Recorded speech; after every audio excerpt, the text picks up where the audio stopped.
Let me go, if I can, Congressman Steve Scalise. We know there were referrals here. We also know that this was premeditated fraud on a FISA court because there were multiple warnings. We also know that the dirty dossier made up the bulk of the applications, Congressman Scalise, and that means that it's premeditated fraud on a FISA court, not only to take away all the constitutional rights and civil liberties of Carter Page, but to spy on a campaign, a transition team, and a presidency. We already have had referrals. Nobody gets indicted. Seems like you can lack candor or lie if you're a Democrat, but if you're a Republican, it's a different justice system. Yeah, Sean, and look, I've got deep concerns about this. You and I have spoken. I've said people need to go to jail for abusing the FISA court. Our intelligence agencies play a critical role in our national security, but some of those people abuse their power. And I talked to Senator Graham about this on the plane ride over here when we were coming over with the president to this rally. By the way, they would have loved you here at this rally in Manchester, Sean. A great crowd for President Trump.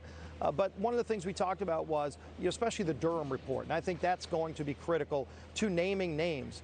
Not just talking about abuses, because we know there were abuses. I've seen some classified information, but I want to see actual names of people who use their positions of power to try to spy on a candidate for president at the time, in Donald Trump, to take him down. Their intention was to take Trump out, whether or not he got elected, and they abused their position to do it. They need to be held accountable. People need to go to jail to restore faith in our agencies like the FBI and the important role that the FISA court plays that was heavily abused by some people. All right, let me go to Jason. You've been following this as close as anybody. You know Michael Horowitz. He was in a bubble in a sense. He could only work within the confines of the DOJ and the FBI.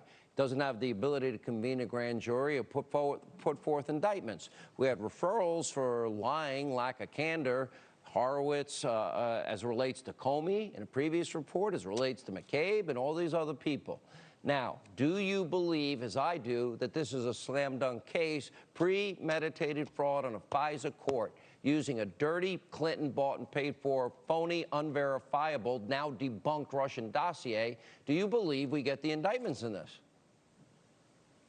I do believe that. Director Wray earlier last week with John Radcliffe questioning him, I think admitted out loud for the first time that, yes, there were improprieties and that those people should be prosecuted. I believe that they should be prosecuted. Remember, the Horowitz report starts with this predicate that says, a foreign-friendly government meets with George Papadopoulos. Why did that happen? I think it happened outside of the purview of just the Department of Justice. That's why I think Durham turned this into a criminal probe, and I think it's going to go to other agencies, and people like Clapper and Brennan and others have got to watch their back.